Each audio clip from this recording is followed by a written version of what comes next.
어떤 목사님께서 결혼하는 신혼부부에게 오뚜기 인형을 선물로 주었답니다. 그래서 이것이 의아해서 왜 장난감을 선물로 주십니까? 아기가 빨리 태어나기를 바라십니까? 이렇게 질문을 했다고 합니다. 그랬더니 목사님께서 하시는 말씀이 이것은 장난감으로 준 것이 아닙니다. 서로 다른 사람이 만나서 살다 보면 분명히 어려운 일이 생깁니다. 그때마다 이 오뚜기를 바라보고 오뚜기가 다시 일어서는 것처럼 다시 일어서는 마음을 굳게 세우라고 이것을 준 것입니다 라고 이렇게 말씀하셨다고 합니다. 이 오뚜기 신앙은 우리 잠언서에도 있습니다. 대저의는 7번 넘어질지라도 다시 일어서려니와. 그러니까 우리 신앙생활하는 우리 성도들은 종종 넘어집니다. 아니면 어쩌면 자주 넘어집니다. 그럴 때마다 7번이라는 숫자는 완전수입니다. 우리가 일어설 수 있는 힘과 능력이 있어서가 아니라 우리가 일어났을 때 일어설 수 있는 그런 힘을 주시는 하나님의 손이 우리를 붙들고 있기 때문이라고 하시는 말씀입니다. 오늘 세례 요한이 넘어질 뻔했습니다. 그 과정을 통해서 오늘 우리에게 주시는 말씀을 듣겠습니다. 특별히 3절에 예수께 여짜오되 오실 그이가 당신이 오니까 우리가 다른 일을 기다리오리까 라고 예수님께 질문을 하고 있습니다. 세례 요한은 지난주에 목사님이 잘 설명을 해주셨던 것처럼 믿음의 예수님이 메시아라는 그 확신이 무엇보다도 아주 강했던 분입니다. 요한복음에 의하면 보라, 예수님을 나타나심을 보고 요단강에 나타나셨던 첫 예수님과 덜매놨을 때 세상 죄를 지고 가는 하나님의 어린 양이다 이렇게 고백을 하고 선포를 했습니다. 그리고 또한 세례 요한은 예수님이 내 뒤에 오실 메시아다라고도 이렇게 말씀했습니다. 하늘에서 내려오신 분이다. 그리고 불과 성령으로 우리에게 주시는 분이다 라고 이렇게 확신에 찼습니다. 그런데 오늘 본문 3절에 의하면 이렇게 질문을 하고 있습니다. 우리가 오실 그 메시아를, 그 메시아가 당신입니까? 아니면 다른 사람을 다시금 메시아로 기다려야 되는 것입니까? 라고 지금 의심을 하고 있는 것입니다. 왜 이런 의심을 하게 되었을까요?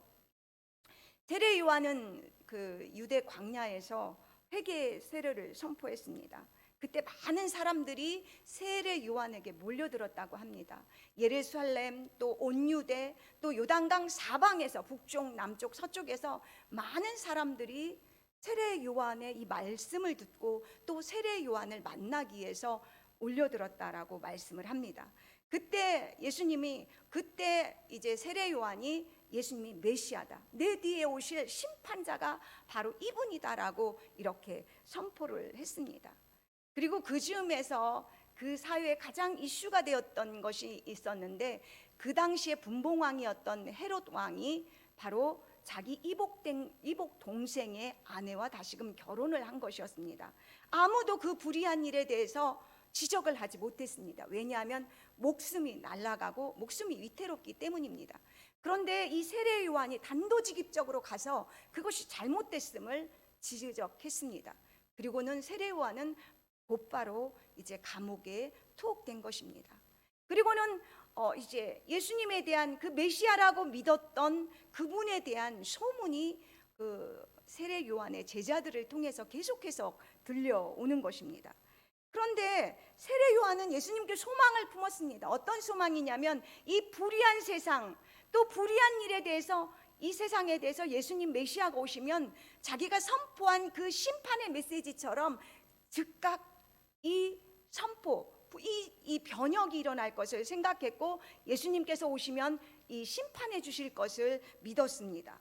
그런데 자신의 선포하는 다른 일들이 계속해서 들려오는 거예요. 하나님의 구원 소식이 들려오는데 자비와 또 예수님께서 많은 긍휼들을 베풀고 다니신다라는 그러한 소식들이 들려온 것입니다. 그러면서 내가 전한 메시아가 잘못된 것일까라는 이런 의심을 하게 된 것입니다. 그런데 예수님의 대답은 한결같습니다. 5절입니다. 5절을 같이 한번 읽어보겠습니다.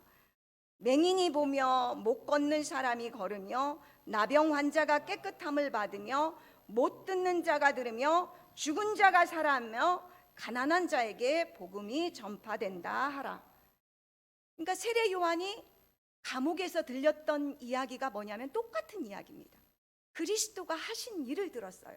지금 5절에서 나열하고 있는 그 약자들, 아픈 자들이 예수님께로 나아가기만 하면 다 구원받는다, 고침을 받는다, 이적들이 일어난다, 이런 똑같은 이야기들을 구원을 베풀고 자비를 베풀고 또 긍휼을 베푸시는 이런 그 예수님에 대한 행적의 이야기를 들었습니다. 그런데 똑같은 이야기를 예수님이 하시는 거예요. 또 요한의 제자들을 통해서 들려주는 이야기도 너희가 지금 듣고 보는 것 그대로를 전하라. 그리고 5절 말씀 그대로를 전하라고 이제 말씀을 하시는 것입니다.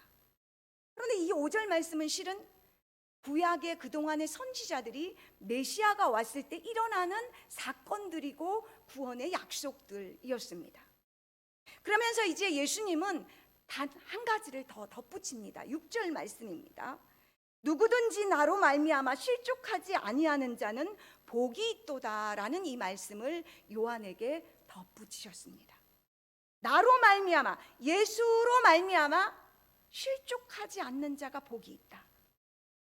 이 실족하다라는 말씀은 돌뿌리에 걸려 넘어지는 것입니다. 걸려 자빠지는 것입니다.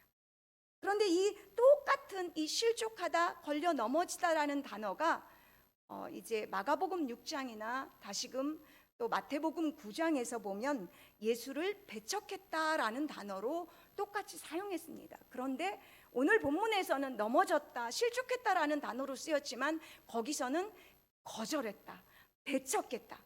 그러니까 예수님의 복음을 듣고도 거절했다라는 말씀으로 다시금 이제 의역을 한 것을 볼 수가 있습니다.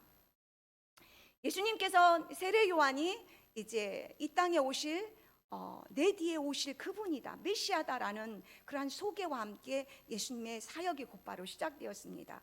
그리고 첫 번째 설교는 그 갈릴리 나사렛, 자기가 태어나고 자라났던 곳에 가서 설교를 하셨습니다.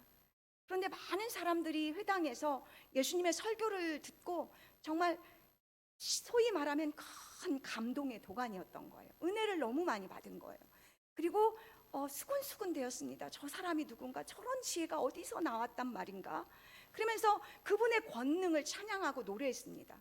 감동을 받았는데, 그런데 그분을 메시아로는 거절했다, 배척했다라고 하는 말씀입니다. 왜 그렇습니까? 마리아의 아들 몫으로 보는 거예요. 나와 함께 자란 친구로 보고, 내 친척으로 보고, 먼 일가 친척으로만 예수님을 인간적인 눈으로 보이는 대로만 예수님을 판단해서 그가 하신 일로, 그가 하신 말씀으로 그분을 보면 좋은데, 내가 경험한 예수로, 내가 보는 예수로만 이제 판단을 하고 예수님을 메시아로 거절한 것입니다. 그래서 나로 인해 실족하지 않는 자가 복이 있다, 그 말은 누구든지, 어떤 사람은 예수를 만나서 구원을 얻고 생명을 얻고 복을 얻는 자가 있는가 하면, 또 어떤 자는 예수를 만나면 말씀을 듣고 이적을 보지만 걸려 넘어진다는 거예요. 예수님을 배척하고 복음을 듣지만 그것을 다 배척하고 거절한다는 말씀입니다. 그렇다면 왜 이처럼 거절하고 배척을 하게 되었을까요? 이제 7절부터 15절은 예수님이 세례 요한의 그 질문에 대한 답변입니다. 그래서 이제 예수님께서 친히 세례 요한이 누구인가라고 하면서 예수님이 세례 요한에 대해서 직접 증언하시는 말씀입니다. 그런데 그 증언하시기에 앞서서 계속해서 똑같은 질문을 어쩌면 4번씩이나 반복하는 말씀입니다. 그런데 이 반복하는 것은 거기에 모인 제자들, 그리고 세례 요한에게 달려갔던 무리들, 지금 예수님 앞에 말씀을 듣고자 달려왔던 수많은 무리들에게 하는 말씀입니다.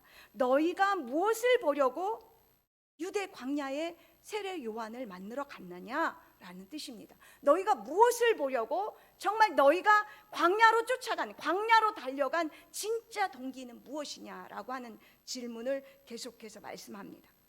바람에 흔들리는 갈대를 보러 갔냐? 갈대는 어떻습니까? 바람에 이리저리 흔들립니다. 늘 그러니까 요동치 않는 사람의 마음을 빗댄 것입니다. 어쩌면 요한의 마음을 빗댄지도 모릅니다. 요한이 지금 메시아인지 아닌지 지금 흔들거리고 있거든요. 그리고 요한의 소리에 또 사람들의 상황에 시대적인 그런 상황들을 보면서 이 사람들의 무리에 흔들리는 이래 딱 하나님의 말씀, 메시아에 대한 하나님이 주신 선지자들이 주신 그 말씀에 고정을 시키고 그분을 기다리면 되는데 그렇지 않은 무리들의 그 요동치는 모습, 마음을 상징하는 것입니다. 너희들이 진짜 그 광야에 간 이유가 무엇이냐? 부드러운 옷 입은 사람이냐? 너희들이 기대하는 메시아가 과연 부드러운 옷 입은 정말 세마포 옷을 상징합니다. 누가 옷 입습니까? 왕궁에 있는 권세 있는 자들이 입는 옷. 그런 권세와 부귀영화를 누리는 자들을 만나기 위해서 갔느냐라는 질문을 하고 있습니다. 이때 세례 요한은 너덜너덜한 약대 털옷을 입고 있었습니다. 의복이라도 보기 정말 하기 어려운 모습입니다. 특별히 마태복음은 다른 곳에서보다도 더 특이하게 마태복음은 세례 요한의 고난, 모습, 옥에 갇힘, 투옥되는 모습, 또 죽음을 통해서 이게 그 복선을 깔고 있습니다. 예수님이 이렇게 될 것이다. 세례 요한처럼 사람들의 시기를 받아서 잡힐 것이다. 투옥될 것이다. 그리고 고난을 받고 죽임을 당할 것이다 라는 복선을 깔고 있습니다. 그러니까 이런 너희들이 바라보고 있는 그런 권세 있는 메시아를 바라본다면 잘못 간 것이다 라는 의미가 들어있습니다. 세 번째, 너희들이 그곳에 간 이유가 선지자를 보함이었더냐? 옳다라고 인정을 합니다. 말라기 이후 400년 동안 하나님께서는 선지자를 더 이상 보내지 않으셨습니다. 그러니까 하나님의 말씀이 400년 동안 유대 땅 이스라엘에 멈춘 것입니다. 그러면서 이제 마지막 말라기 선지자를 통해서 엘리야와 같은 마지막 때에는 그 선지자를 보내서 사람들의 마음을 하나님께로 돌이키겠다라는 그 약속을 하셨습니다. 그래서 혹시 이 침묵을 깨고 혹시 세례 요한이라는 자가 선지자가 아닐까라는 그러한 마음과 기대를 가지고 그런 대망하는 마음을 가지고 이제 사람들이 실은 세례 요한에게 몰려갔던 것입니다. 세례 요한이 광야에서 외칠 때 그의 특이한 모습, 외모, 또는 카리스마적인 그 선포, 심판을 선포하는 그 카리스마적인 모습에 그들은 압도당했습니다. 그리고 불의에 타협하지 않는 그 꼿꼿함에 그들은 매료되었습니다. 세례 요한은 금식하고 금요주전 삶을 통해서 어느 누구가 봐도 이는 하나님이 보낸 선지자였기 때문입니다. 그들은 이들이 그토록 기다리던 400년 동안 멈춰졌던 그 땅에 하나님께서 드디어 이제 선지자를 보내서 이제 메시아를 보내줄 그때가 되었나 보다라고 이제 마음을 활짝 열고 그래서 세례 요한에게 달려갔던 것입니다. 세례 요한의 최고의 업적이 무엇입니까? 예수님을 마지막 선지자로 이제 예수님이 딱 나타나셨을 때 바로 이분이 예수 그리스도 메시아입니다. 우리가 기다리던 메시아입니다. 이렇게 소개를 했습니다. 그런데 그들은 이 예수님의 선지자라고 믿었던 이 선지자의 말을 그들은 믿지 않았습니다. 예수님을 배척하고 그들은 거절한 것입니다. 그냥 세례 요한의 그 외모적인 모습에 잠깐 매료되어서 그 빛에 있기를 그저 잠깐 기뻐했을 뿐이고 그 후에는 거절했습니다. 예수님 당시 유대인들은 예수님이 이렇게 너희들이 정말 유대 광야에 간 그 진짜 목적이 무엇이냐라고 하는 그 질문 속에 생각했던 그들이 생각하는 메시아의 규격은 딱 그들이 마음 가운데 있는 메시아는 정치적이고 힘 있는 물질적이고 권세 있는, 그래서 힘을 가지고 급진적인 변화와 개혁을 가지고 그리고 독립을 이루고 그래서 지금 불의에 찬 이 사회를 갈아엎을 수 있는 그 힘 있는 메시아를 원했습니다. 우리가 슈퍼 히어로를 보면 영화에 나오는 슈퍼맨들이나 아이언맨 같은 것을 보면 정의의 불사신이지 않습니까? 바로바로 뒤집고 바로바로 그 죄악 가운데 있는 사람들을 뒤집어 엎는 그런 메시아를 원했던 것입니다. 그런데 예수님은 어땠습니까? 외적으로 흠모할 만한 것이 아무것도 없었습니다. 너무 초라했습니다. 나사렛 태생입니다. 예수님의 관계는 어떠합니까? 저 왕궁에 있는 높은 종교자들과 관계가 전혀 없습니다. 오히려 예수님이 친구로 삼는 자들은 죄인들이었습니다. 세리였습니다. 약자들과 늘 친구가 되었습니다. 이러한 예수님도 친히 나는 의인을 부르러 온 것이 아니라 죄인을 부르러 왔다라고 이런 선포까지 하셨습니다. 이들은 모두 예수님께서 정말 이러한 맹인이 눈을 뜨고 못 걷는 자가 걷게 되고 나병 환자가 고침을 받고 죽은 자가 살아나는 이런 이적을 보아서 참 메시아됨을 예수님의 사역 속에서 계속해서 공생의 기간 동안 드러냈지만 그들은 예수님을 보고 그냥 걸려 넘어지고 배척할 뿐이었습니다. 그래서 베드로후서 2장 7절에는 그렇게 말씀합니다. 그러므로 믿는 너희에게는 보배이나 믿지 아니하는 자들에게는 건축자들이 버린 그 돌이 모퉁이의 머릿돌이 되고 또한 부딪히는 돌과 걸려 넘어지게 하는 바위가 되었다 하였느니라.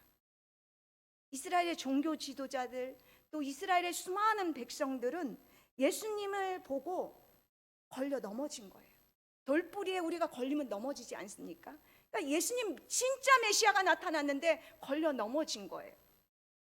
예수님은 건축자들이 쓸모없다고 버려진 돌이었습니다. 그런 취급을 받았습니다.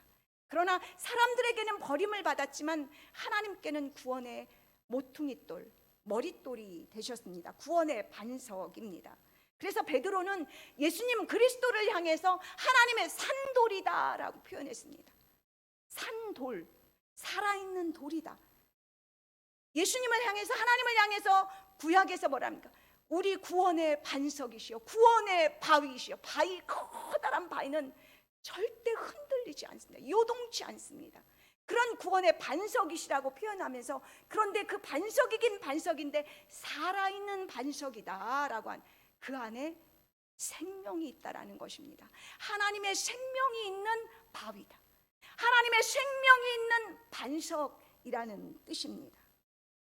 우리가 집을 지을 때 기초돌, 머릿돌이 굉장히 중요합니다. 그 기초석을 가장 먼저 세워놓고 그리고 기둥을 세우고 이제 점점 이렇게 집을 지어가지 않습니까? 우리 성도가 믿음의 집을 지을 때 어떻습니까? 가장 기초석이 무엇입니까?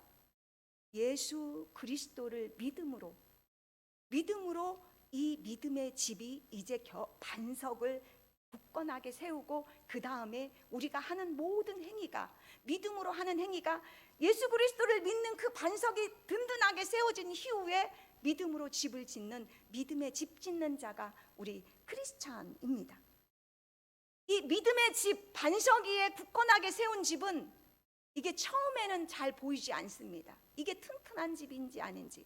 그러나 비바람이 칠 때, 홍수가 몰아치면 어떻습니까? 금방 표시납니다. 모래 지은 집은 어떻습니까? 정말 멋있어 보이지 않습니까? 그러나 이거 근사하게 보이지만 비바람이 치면 어떻겠습니까? 사르르 와르르 무너지는 것처럼 우리 믿음의 집이 어디에 세워지는가? 그 기초돌이 어디에 세워지는가? 예수 그리스도, 구원자 되신 예수 그리스도를 믿는 믿음의 반석에 튼튼하면 튼튼할수록, 그곳에 뿌리를 내리면 내릴수록 우리 믿음의 집은, 이 믿음의 사람의 그 건강한 믿음은 요동치 않는 그러한 믿음의 집으로, 건강한 집으로 계속해서 세워집니다. 그러니까 기초석이 넘어진다는 건, 그러니까 믿음이 흔들린다라고 하는 것은 이제는 건물 전체가 붕괴된다는 그 위험 신호입니다. 우리가 신앙생활하다가 넘어질 수 있습니다. 그리고 일하다가 봉사하다가 시험 들 수 있습니다. 그러나 끝까지 놓지 말아야 되는 건 예수 그리스도입니다. 우리의 마음이 너덜너덜해지고 고난을 받아서 너무 힘들어서 다 놓고 싶어도 마지막까지 붙들어야 되는 것은 무엇이냐? 이 기초석, 예수 그리스도를 붙잡는 이 믿음은 끝까지 붙잡아야 합니다. 우리 신앙에 지금 세례 요한이 의심을 하지 않습니까? 내가 기대했던, 내가 선포했던 메시아와 지금 예수님의 행적과 다르다는 것 때문에 시험에 들었습니다. 이스라엘의 많은 사람들이 그들이 기대한 메시아와 예수님이 하시는 그 행적이 참 메시아가 아님에도 불구하고 그들은 흔들렸습니다. 우리도 마찬가지입니다. 우리가 언제 흔들립니까? 우리가 원하는 것과 하나님이 원하는 것이 다를 때 우리는 막 흔들립니다. 우리가 원하는 때와 하나님의 때가 다르면 우리는 요동치기 시작합니다. 마음이 흔들립니다. 낙심하고 근심합니다. 내가 기도한 응답의 때와 나는 이때 하나님이 응답하셔야 되는데 하나님의 응답의 때는 더딜 수 있습니다. 안 할 수도 있습니다. 내 사후에 할 수도 있습니다. 이 응답의 때가 다를 때 우리는 또 흔들릴 수가 있습니다. 고난이 닥쳐와도 우리는 흔들릴 수가 있습니다. 지난주 제가 아는 어떤 분이 그런 저를 보자 대뜸 그런 말을 했습니다. 하나님이 어떻게 나한테 이러실 수가 있습니까?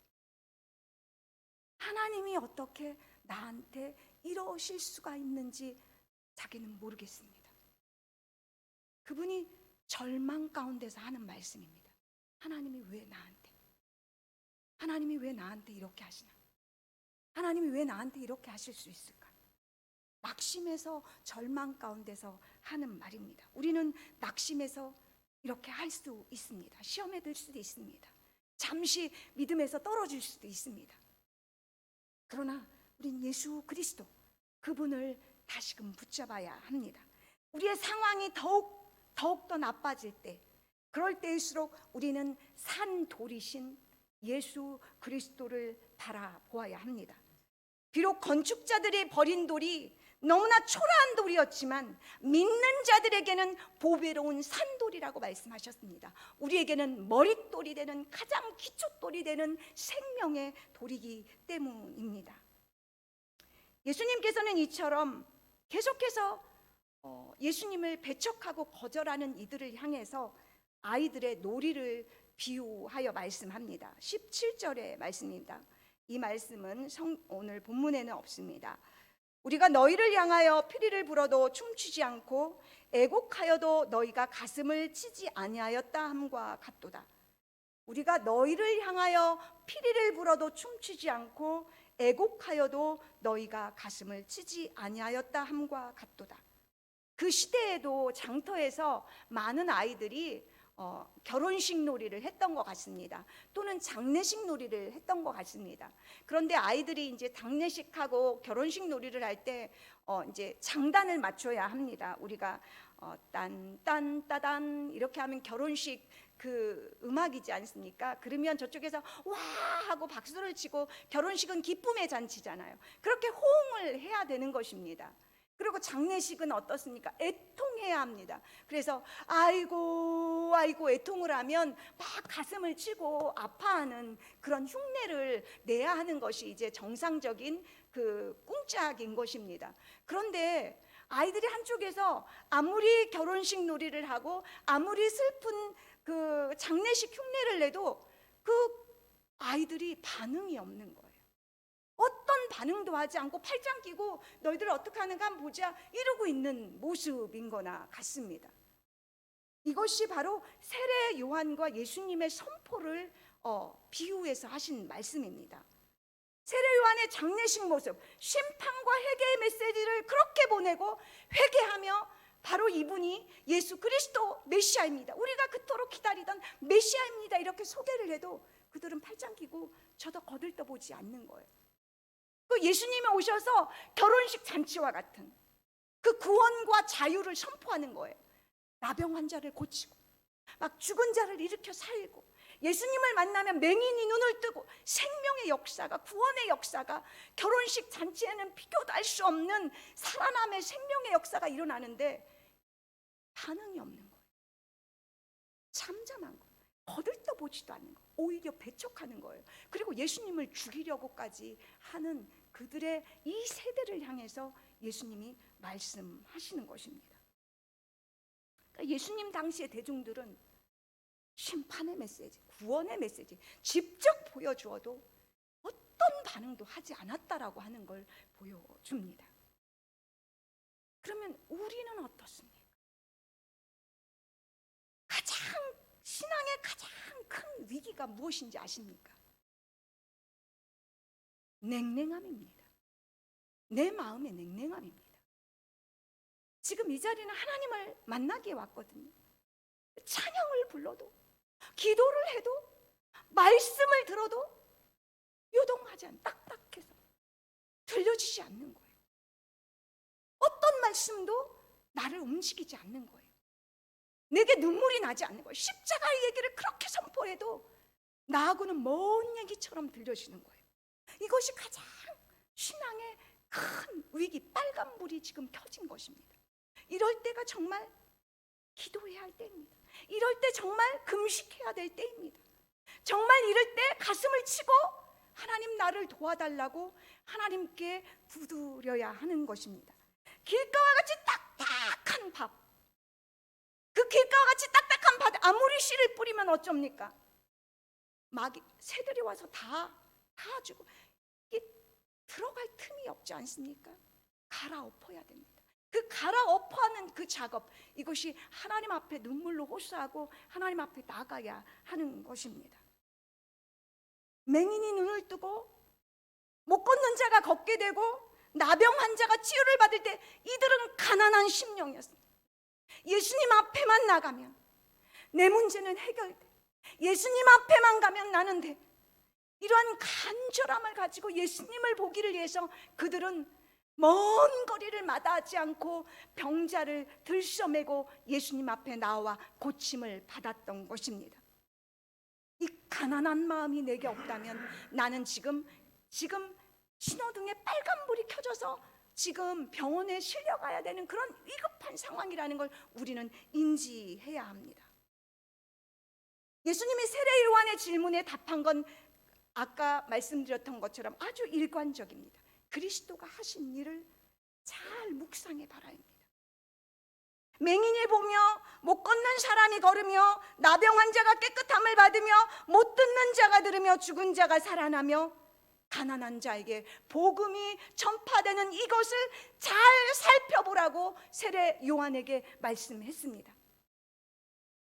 광야시대에 불뱀에 물렸을 때 어땠습니까? 장대에 그 노뱀을 바라보는 자들은 그것이 노뱀이었을지언정 바라보라는 모세의 메시지를 듣고 바라봤을 때 살아나는 역사가 일어났습니다. 예수 그리스도를 바라보고 예수 그리스도는 할 수 있다라는 하나님의 산도리심을 믿는 자, 예수님을 바라보는 자들은 누구나 살아나는 역사가 있습니다. 19절에 예수님이 이렇게 말씀을 맺습니다. 지혜는 그 행한 일로 인하여 옳다함을 얻느니라. 하나님의 최고의 지혜, 하나님의 최고의 능력이 무엇입니까? 그리스도 아닙니까? 오직 부르심을 입은 자들에게는 유대인이나 헬라인이나 그리스도는 하나님의 능력이요 하나님의 지혜니라. 하나님이, 예수님이 이 땅에 육신을 입고 이 땅에 오신 것이 하나님의 지혜 아닙니까? 예수님이 하신 일이 하나님의 지혜 아닙니까? 예수님이 이 땅에서 십자가에 죽으시고 못 박혀서 그리고 죽었다가 사흘 만에 부활하신 것이 이것이 하나님의 지혜가 아닙니까? 이것을 보는 자, 믿는 자는 생명을 얻습니다. 저는 지난주에 어떤 집사님으로부터 간증을 들었습니다. 전화상으로 간증을 들었습니다. 남편이 바닷가 방파자에 낚시하러 갔다가 떨어져서 머리부터 이게 다 떨어져서 막 목도 이렇게 나가고 여기 허리도 나가고 다리도 나가고 그래서 1년 동안 치료를 받았다고 합니다. 그런데 이제 2년째 재활을 하고 있고 그래서 몸은 이제 간신히 건강을 얻었는데 직업을 잃어서 너무 살림이 너무 팍팍하다는 이야기를 하셨습니다. 그런데 그분이 하시는 말씀이 그래도 감사합니다.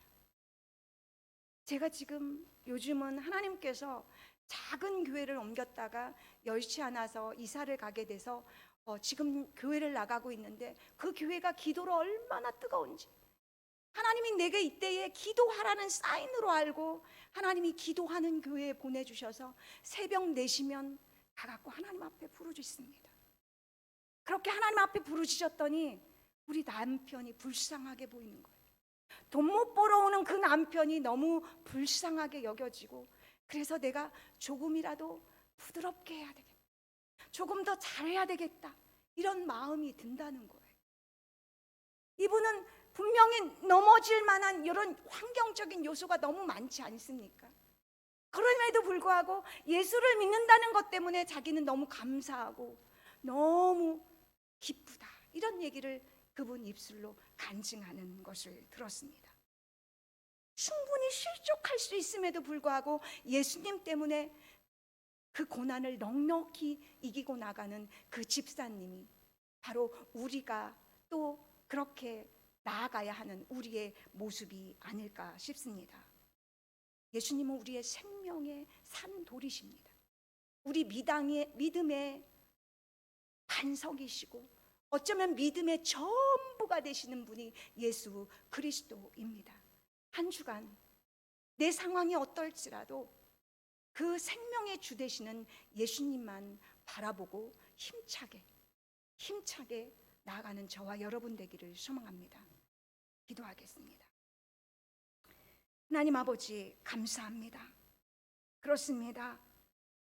예수님만이, 예수 그리스도만이 하나님의 능력이요 하나님의 참 지혜이심을 믿고 감사와 영광을 돌립니다.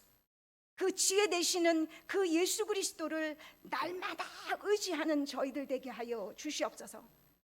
어리석은 세상 지혜에 의지하지 않게 하시고, 약하디 약한 나의 의지를 의지하지 않게 하시고, 살아계신 영원한 참 지혜이신 우리의 삶의 지혜 되시는 예수 그리스도만을 한 주간 힘차게 의지할 수 있도록 성령님 우리를 도와 주시옵소서. 감사를 드리며 예수 그리스도의 이름으로 기도하옵나이다. 아멘.